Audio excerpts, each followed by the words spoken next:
a lo largo de toda la palabra de Dios, Dios se da a conocer. Cuando una persona se da a conocer, en realidad está abriendo su corazón. Está expresándonos lo que piensa, lo que siente, lo que quiere, cuál es su voluntad, ¿verdad? Así que esto está dentro del corazón. El corazón hemos de entenderlo en un sentido simbólico, ¿verdad? Como el lugar y el centro donde están nuestros pensamientos, donde están nuestros sentimientos, nuestras emociones, nuestra voluntad, nuestros deseos, nuestros propósitos. Y en la medida que hablamos del corazón, pues nos referimos casi a la totalidad de la persona. Así que en esto que estamos viendo en Éxodo, a lo largo de todas estas lecturas, pues estamos viendo todo ese corazón de Dios, por un lado, haciendo, actuando, diciendo, hablando, pero también vemos la reacción de las personas frente al mensaje de Dios. Y vemos la reacción de corazones endurecidos, como el corazón del faraón, pero también vemos corazones que se humillan delante de Dios y le obedecen, como son el caso de Moisés, Aarón, ¿verdad? Que son los personajes que aparecen más aquí a lo largo de estas lecturas. Así que vamos a verlo un poquito en este contexto. Sabéis que estos capítulos tienen todo lo que son las 9 plagas, más luego la muerte de los primogénitos, siguen más o menos el mismo patrón. En primer lugar, vemos que Dios habla a Moisés y le expresa su propósito con su pueblo, lo veremos ahora en las lecturas. También le dice las consecuencias respecto de si hay desobediencia al propósito y a los planes de Dios. En tercer lugar, vemos cómo Moisés va y junto con su hermano Aarón comunica al faraón el mensaje de Dios, el propósito de Dios, la orden de Dios. Cómo el faraón se niega a cumplir esta orden de Dios y lo desobedece.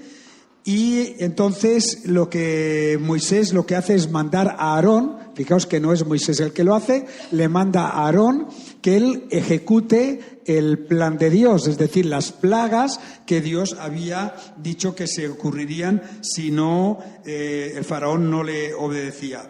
En sexto lugar, el faraón, arrepentido, acongojado, queriendo frenar esa plaga, llama a Moisés, llama a Aarón y le dice que obedecerá la orden de Dios, dejarás ir al pueblo de Israel para que pueda adorar a su Dios, pero para que cese la plaga. Moisés, luego vemos que clama a Dios, al Señor, y cesan las plagas, y cuando se ha acabado el problema, faraón, ¿qué pasa?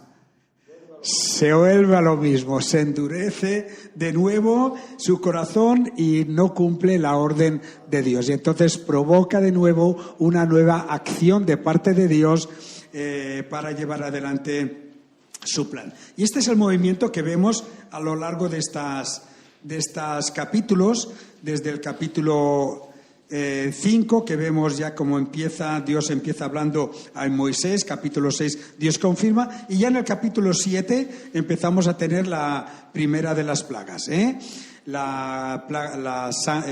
agua que se convierte en sangre, luego las ranas, luego la plaga de los piojos, luego la de los insectos, luego la peste en el ganado, las úlceras en las personas, el granizo. Vemos la plaga de las langostas, y acabamos con la plaga de las tinieblas. Y fijaos que la última plaga, atención, la plaga de las tinieblas nos lleva al principio de la Biblia, a Génesis capítulo 1, cuando nos dice la palabra que todo estaba en tinieblas.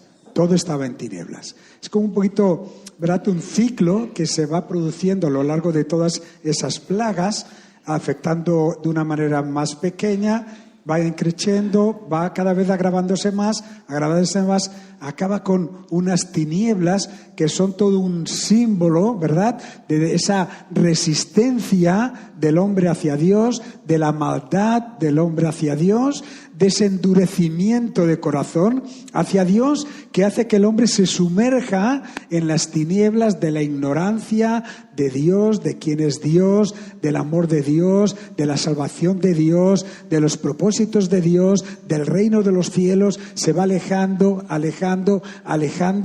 y acaba en esa oscuridad y en esas tinieblas de las cuales el Señor Jesucristo vino y dijo: la verdad os hará libres. Estamos hablando de la liberación del pueblo de Israel. La verdad os hará libres, es decir, esa verdad que es la palabra de Dios, que es el Evangelio de Jesucristo, que nos lleva al conocimiento del verdadero Dios, al conocimiento del Dios verdadero, del amor de Dios, de los planes de bendición y de salvación que Dios tiene para la humanidad y de la oferta de salvación de Dios por medio de la fe en su Hijo amado, el Señor Jesucristo. Así que tenemos toda esta progresión.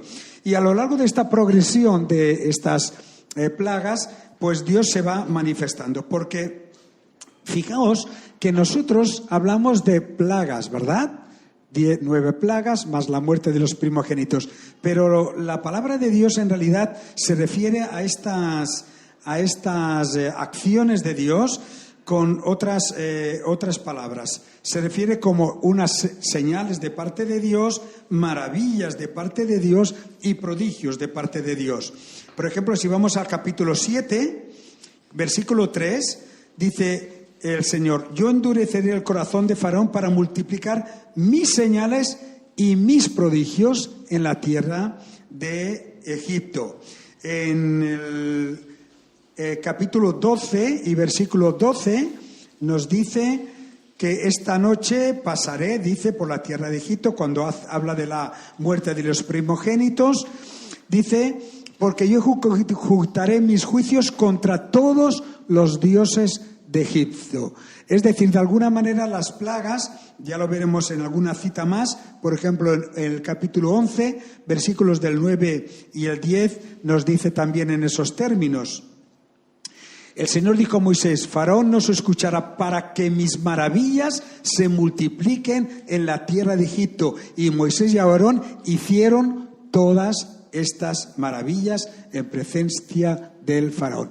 Las plagas en realidad eran prodigios, señales, maravillas, cosas extraordinarias que Dios hacía para manifestar su poder, su soberanía, sus propósitos, que no hay quien, a pesar de toda oposición, Él siempre los llevará hacia adelante, y que Él es el soberano de la historia y el que lleva la historia y cumple sus propósitos adelante para con su pueblo y conforme a su voluntad. Y es interesante que cuando dice que aquí ejecutaré mis juicios contra todos los dioses de Egipto, y lo dice en el capítulo 12, versículo 12, se refiere a que Egipto tenía en sus divinidades pues todas estas personajes, la serpiente, el faraón llevaba una serpiente aquí encima de su cabeza, y sabéis que la primera señal cuando se presenta, lo hemos visto, Moisés delante del faraón,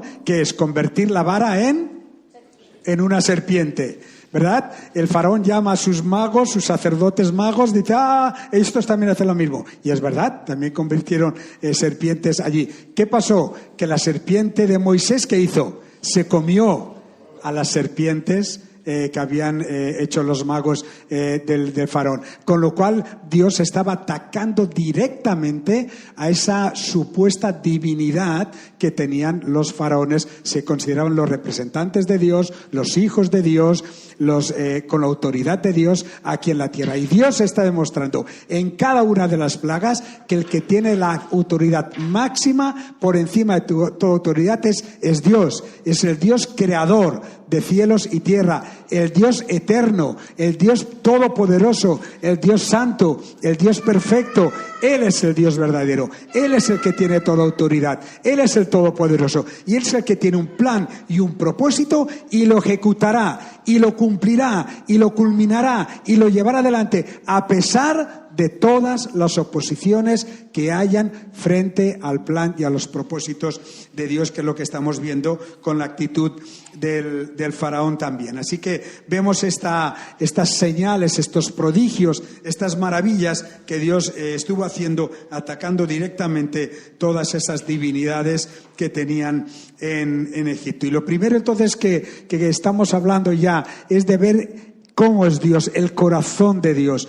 El corazón de Dios es un corazón que tiene autoridad, es un corazón que tiene propósitos, que tiene planes, que tiene poder, que es un corazón que desde la eternidad ha diseñado un plan para la historia. Y tenemos una lectura en el capítulo 6, versículos del 2 al 8, donde Dios le comunica a Moisés y a Aarón precisamente estos planes que él tiene, y son los planes que arrancan desde el principio.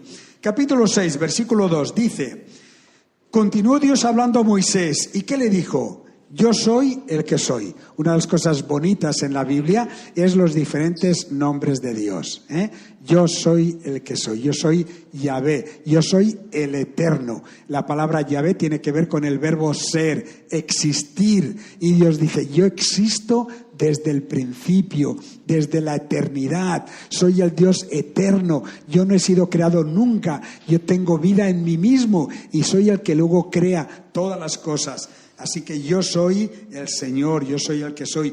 Y me aparecía a Abraham, a Isaac y a Jacob como Dios Todopoderoso, o todos los nombres de Dios, el Dios Todopoderoso.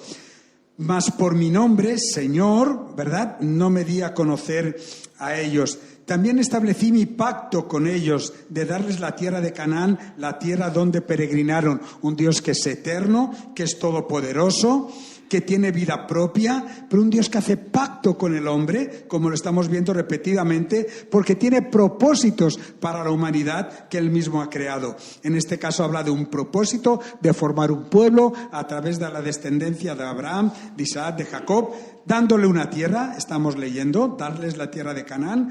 Además, dice, este pueblo ahora está en momentos de dificultad. He oído el gemido de los hijos de Israel porque los egipcios los tienen esclavizados y me he acordado de mi pacto. Un Dios que es fiel a lo que promete, el corazón de Dios es fiel a lo que promete, se acuerda de sus promesas y las va a cumplir. Por tanto, di a los hijos de Israel, y de nuevo les recuerda, yo soy el Señor. Os sacaré de debajo de la carga de los egipcios y os libraré de su esclavitud y os redimiré con brazo extendido y con juicios grandes. Os tomaré por pueblo mío y seré vuestro Dios. Y sabréis que yo soy el Señor, vuestro Dios, que os sacó de debajo de las cargas de los egipcios. Y os traeré a la tierra que juré a Abraham, a Isaac y a Jacob, y os la daré por heredad, porque yo soy el Señor.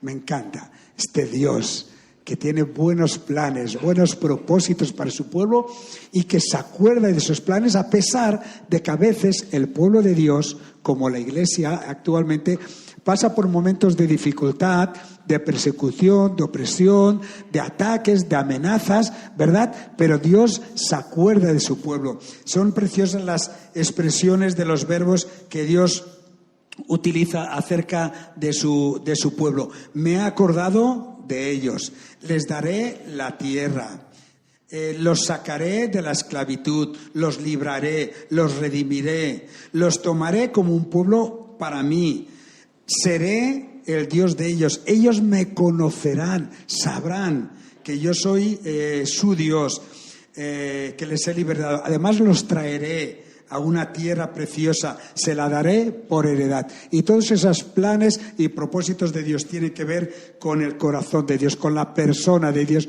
cómo Él es. Y estamos viendo estas cosas preciosas que tiene. Y ese mismo Dios es un Dios, vamos a leer en capítulo 7, versículos del 1 al 6, que se comunica con su pueblo, que da a conocer sus planes, que es cercano, porque Dios, atención, es un Dios personal. ¿Sabéis por qué es un Dios personal? Por la naturaleza de Dios. ¿Qué es Dios? ¿Qué es Dios? Fuego, tierra, viento. ¿Qué es Dios? ¿Cuál es la naturaleza de Dios? física, espiritual. Tenerlo muy en cuenta. Dios es un ser personal, porque es espíritu. La persona, las cualidades de las personas residen no en el cuerpo, sino en el alma, en el espíritu, en la naturaleza espiritual. Juan capítulo 4. Jesús le dice a la mujer samaritana: Dios es espíritu, y los que le adoran en espíritu y en verdad le han de adorar, porque Dios busca tales adoradores. Dios es persona, es un ser personal, porque Dios es espíritu. Y en ese sentido Dios se puede comunicar a nosotros, no a los animales, porque no tienen el espíritu de Dios, pero Dios sopló en nosotros un espíritu a su imagen y semejanza, y nos ha hecho personas también, y por eso Dios puede comunicarse con nosotros y nosotros podemos comunicarnos con Dios, porque nos ha dado una misma naturaleza espiritual. Nos ha dado espíritu, lo ha puesto dentro de nosotros. Y esa naturaleza espiritual es la que nos permite que Dios se comunique con nosotros, que nosotros nos podamos comunicar con Él, tengamos idea de Él. Sabéis que todas las teorías orientales del panteísmo, que dice que Dios está en todas las cosas, van a Dios en un árbol, en el viento, en la lluvia, en la tierra, en el fuego, en todos los fenómenos de la naturaleza. Pero eso no es Dios. Dios puede manifestarse a través de esas cosas, pero eso no es Dios. Dios es espíritu, es una persona, es el Dios de la Biblia, es el Dios del Antiguo y del Nuevo Testamento, es el Dios de nuestro Señor Jesucristo, es el Dios en el que creemos. Y entonces en el capítulo 7 le está diciendo el Señor a Moisés: mira, yo te hago como Dios para Faraón, y tu hermano Aarón será tu profeta. Tú hablarás todo lo que yo te mande, y Aarón tu hermano hablará a Faraón para que deje salir de su tierra a los hijos de Israel. Pero yo endureceré el corazón de Faraón para multiplicar mis señales y mis prodigios en la tierra de Egipto. Y Faraón no os escuchará.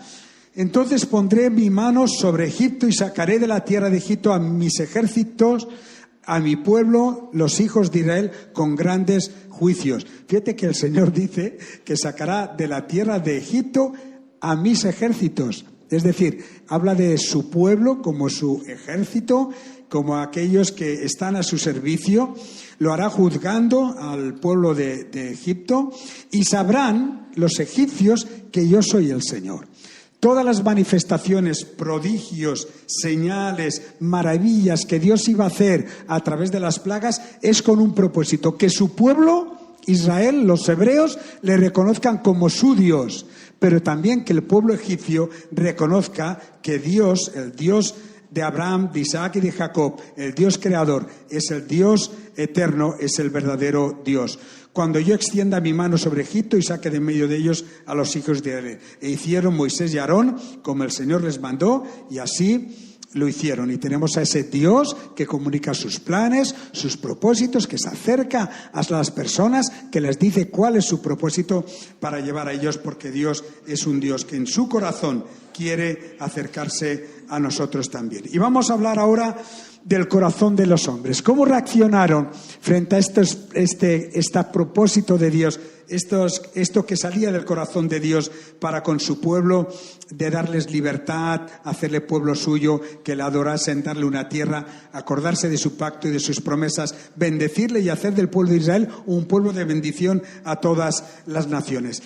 Y cuando hablaremos primeramente del corazón del faraón. Ya hemos hablado del tema del endurecimiento. ¿Qué es tal cosa como endurecer el corazón?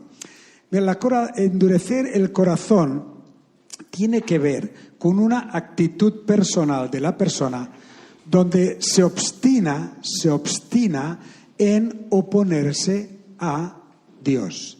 Se obstina en enfrentarse en contra de Dios. Se obstina en rechazar a Dios, en no querer aceptar la voluntad de Dios. Hay una obstinación, ese es el concepto de endurecimiento, una persistencia, una obstinada resistencia a obedecer a Dios. Es esa persona también que tiene un doble corazón, ¿vale? Un doble corazón en el sentido de que, como hacía Faraón, vale, sí, que cese la plaga y dejaré ir al pueblo. Cuando ha cesado la plaga, luego dice, no. Sabe del sí al no, del sí al no. Ese doble corazón es un corazón endurecido, es un corazón terco. Es un corazón frente a Dios, el corazón endurecido, que ocurre como lo que ocurrió en Génesis capítulo 3. La tentación de Génesis capítulo 3 fue muy sencillita. La tentación fue esta. ¿Podéis ser como? Ya está. Esa es la tentación. Esa es la tentación que tengo yo en la vida. Esa es la tentación que tiene cada ser humano. Esa es la tentación que tiene la humanidad. Queremos ser como Dios. ¿Qué quiere decir queremos ser como Dios?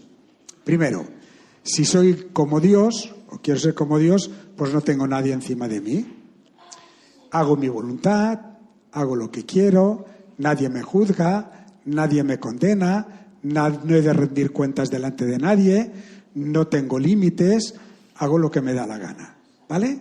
Y además puedo, en la medida que pueda, imponerme encima de los demás, en la medida que pueda, en la vida. Si para salir adelante con lo que yo quiero hacer o donde quiero llegar, pues no me importa si pisoteo a este, si menosprecio a aquel, si daño a aquel otro, si insulto, si menosprecio, si mato, si engaño, si soy infiel, si soy esta cosa, no pasa nada. Yo quiero hacer mi voluntad, quiero ser yo. Y este concepto de quiero ser yo, ¿verdad? Quiero ser lo que yo quiero ser, quiero gobernarme por mí mismo. Esta es la actitud de obstinación, esta es la actitud que nos enfrenta frente a la voluntad de Dios. ¿De dónde viene esta obstinación de corazón, este endurecimiento de corazón? En primer lugar, de uno mismo. Viene de uno mismo. Dice, estamos viendo en las lecturas de estos días, capítulo 8, versículo 15, pero al ver Faraón que había alivio, y habla de las ranas, endureció su corazón y no los escuchó. Él mismo endureció su corazón. Un pequeñito detalle, que ya hemos hablado de las ranas, es la segunda plaga. Primero la sangre, segundo la sangre. Las dos únicas plagas que pudieron imitar los sacerdotes y magos de Egipto fueron estas dos. Todas las demás ya incapaces de imitarlas. Vamos, versículo 19 del capítulo 8 que estamos. Dice, entonces los magos dijeron a Faraón, este es el dedo de Dios. Dijeron, oye, realmente ahora nosotros ya no podemos imitar el tema de los piojos, no podemos ya imitarlos, ya no tenemos poder para eso. Eso realmente ha venido de parte de Dios y hay un Dios que está por encima tuyo, Faraón.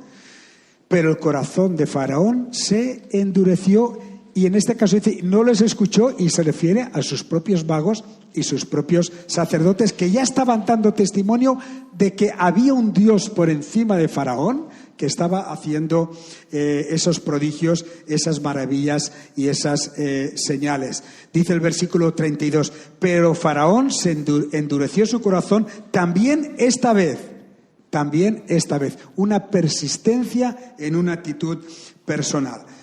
Normalmente el endurecimiento del corazón viene de nosotros mismos. Dice Efesios, mira qué pasaje más bueno de Efesios, capítulo 4, versículo 17, donde se nos muestra claramente el proceso, ¿verdad?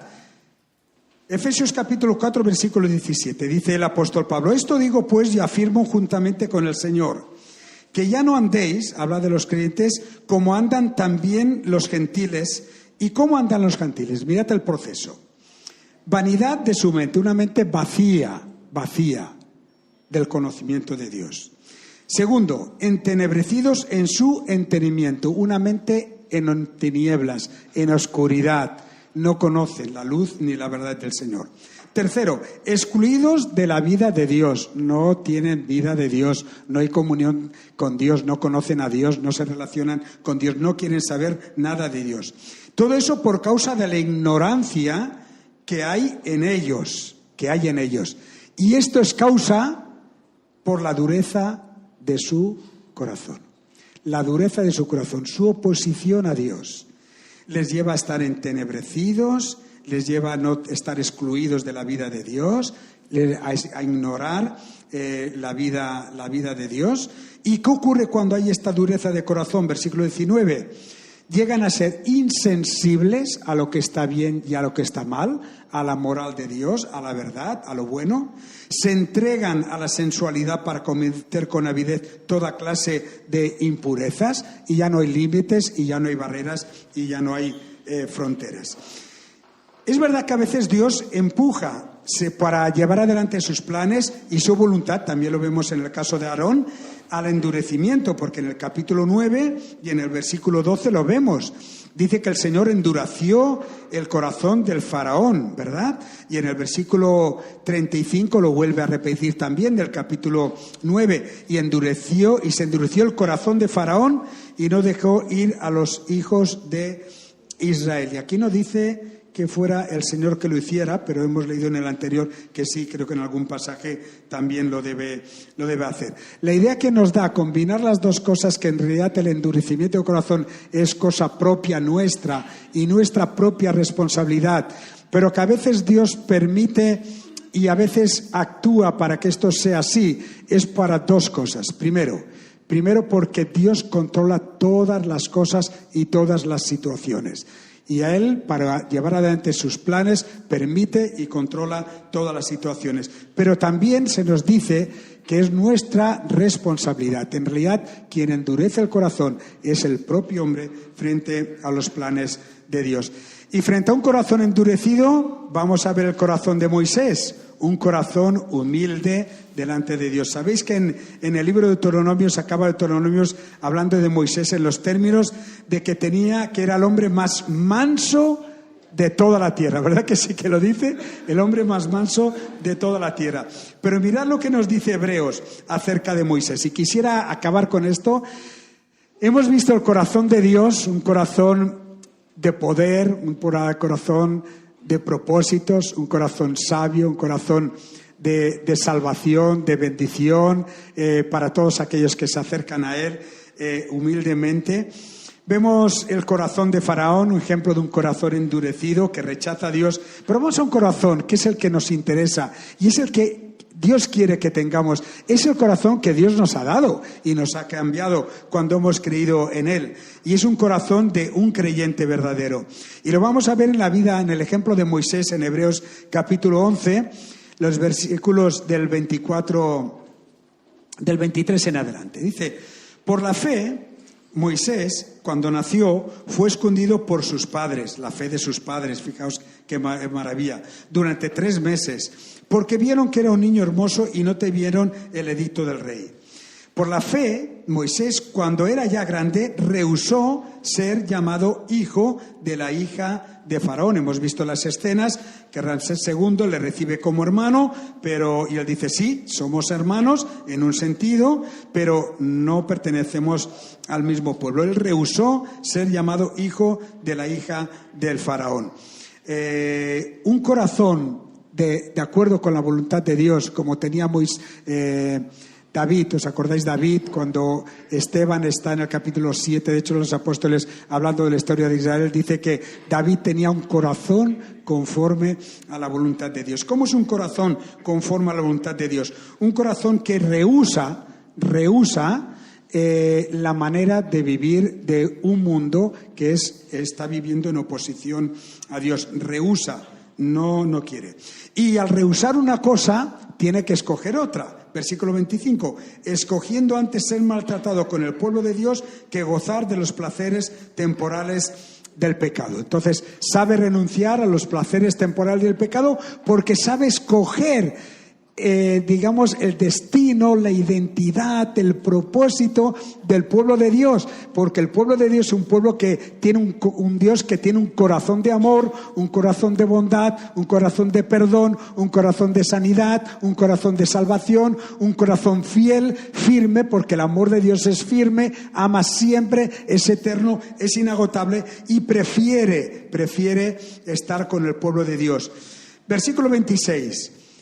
Dice que considerando como mayores riquezas el oprobio de Cristo que los tesoros de Egipto. Fijaos que las riquezas, como dice el Señor, nos enseñó el Señor Jesucristo en el Nuevo Testamento, ¿no? Que vuestro corazón vuestras riquezas estén en el cielo, que vuestro tesoro esté en los cielos, donde no hay ladrones que lo roben, no hay polilla que lo corrompa, no hay nada que lo destruya, sino que esté en el cielo. Esas riquezas celestiales, las riquezas que tienen que ver con Cristo, con nosotros, no los tesoros de Egipto, los tesoros de este mundo.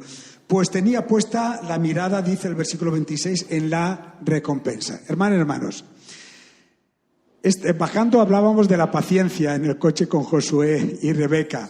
La paciencia solo es necesaria cuando las cosas van mal. Sí o sí. Porque cuando las cosas van bien, la paciencia no nos hace falta para nada, ¿no? Ahora, cuando las cosas van mal, la paciencia se necesita. Porque la paciencia quiere decir soportar una carga o una situación que en el momento presente es dura, difícil, incómoda, desagradable, inoportuna, molesta, dolorosa, ¿verdad? Una enfermedad, ¿no? El paro, situaciones que se dan en la vida, ¿verdad? Hay momentos difíciles de llevar, entonces necesitamos la paciencia. Por la paciencia lo que quiere decir es aguanta, porque esto no dura toda la vida. La enfermedad se acaba, el paro también, las circunstancias se pueden arreglar, ¿no? El pecado se puede perdonar, una caída se puede restaurar. Aguanta, espera, porque hay una recompensa. Y el corazón de Moisés era un corazón humillado delante de Dios, que había renunciado a los placeres de este mundo, que había escogido estar con el pueblo de Dios, que valoraba más las riquezas que tienen que ver con el Señor Jesucristo, porque su mirada estaba puesta en la recompensa. Al final, hermanos, hay una recompensa. Y dice Hebreos que la recompensa y las promesas de Dios solo se reciben mediante la fe y la paciencia. La fe y la paciencia. Y es necesaria un corazón paciente, confiado en el Señor. Por lo tanto, consecuencias del versículo 26 de un corazón que agrada a Dios. Por la fe salió de Egipto sin temer la ira del rey. Salió, dejó atrás todo un país, toda una cultura que él había aprendido, porque Moisés era el hombre mejor preparado de su época. Tenía toda la cultura egipcia que conocía hasta los 40 años, que era un hombre formado en la cultura egipcia, pero además 40 años en el desierto, formado en la mente de Dios y en la relación con Dios y en las cosas espirituales. Era el hombre más preparado de toda la humanidad de aquellos tiempos. Era un hombre fantástico, maravilloso, era un hombre, una pieza única, como luego lo fue el apóstol Pablo en la época del Nuevo Testamento. Un hombre preparadísimo, pero él dijo: yo dejo atrás todas estas cosas, toda esta sabiduría de Egipto, todas esas riquezas de Egipto, esos placeres de Egipto. Dice, y no temió la ira del rey, porque se mantuvo firme como viendo al invisible. La fe, dice al principio, en la definición, es la certeza de lo que se espera, la convicción de lo que no se ve. Pero Moisés dice que veía al invisible. Ese es el corazón que Dios quiere. Ese ha de ser mi corazón y ha de ser tu corazón. Viendo al invisible. El Señor Jesús le dijo a Tomás: bienaventurados los que no vieron y creyeron, porque por la fe vemos al invisible. Por la fe vemos a Dios. Por la fe creemos en Él. Por la fe confiamos en Él. Por la fe le obedecemos. Por la fe creemos en su palabra. Por la fe nos mantenemos firmes. Por la fe rehusamos a los placeres de este mundo. Por la fe preferimos estar con el pueblo de Dios. Por la fe preferimos servir a Dios. Por la fe preferimos ser pacientes en medio de las pruebas y las dificultades. Sabemos que hay una recompensa. Por la fe esperamos esa recompensa. Por la fe sabemos que estaremos en la presencia de Dios y en el reino de los cielos. Por la fe sabemos que disfrutaremos con el Señor Jesucristo. Dijo: quiero que vean mi gloria, y estaremos en la presencia de Dios disfrutando de la gloria de Dios. Lo creemos por medio de la fe, porque la fe nos da certeza de lo que esperamos, nos permite ver lo que no vemos. Y Moisés dice que por la fe veía al invisible. Veía al faraón, un rey humano, con problemas, con efectos temporal, cualquier día se iba a morir. ¿La fe en personas? No. ¿La fe en el Dios eterno? Sí. ¿La fe en el Dios todopoderoso? Sí. ¿La fe en el Dios de amor? Sí. ¿En el Dios de salvación? Sí. ¿En el Dios de promesas y pactos? Sí. ¿En el Dios de bendición? Sí. ¿En el Dios que nos ha hecho su pueblo? Sí. ¿En aquel que es nuestro Dios y Padre? Sí. ¿Y en el Señor Jesucristo, que es nuestro Señor y Salvador? Sí. Esa fe está bien descansada. Esta fe es un ancla que se ha agarrado en un suelo firme para que nuestra vida, nuestra barca, en medio de las tempestades, no zozobre, no se hunda, porque está bien sujeta y bien agarrada. Y un día llegaremos al puerto, que es esta recompensa que promete de parte del Señor. Así que, hermanas y hermanos, que el Señor nos ayude a considerar en las lecturas de este Éxodo que estamos leyendo, y en medio de estas plagas que ya hemos visto que son maravillas, prodigios, señales que Dios hace, que veamos a Dios y veamos al invisible y veamos cómo Él es y le conozcamos y sepamos que Él ha hecho un pacto por medio de Jesucristo, la muerte y resurrección de Jesucristo. Ha hecho un pacto para que todos los que creen en el Señor Jesucristo lleguemos a ser hijos de Dios. Lo somos. Hemos recibido el Espíritu Santo para transformar nuestra vida y crear en nosotros un corazón nuevo, un corazón humilde, un corazón que agrada a Dios, un corazón que ama a Dios y que busca a Dios. Este corazón, hermanos y hermanos, es tu corazón, es mi corazón, y que este corazón debe seguir siendo transformado a la imagen y al corazón de Dios y a la imagen de nuestro Salvador, el Señor Jesucristo. Amén.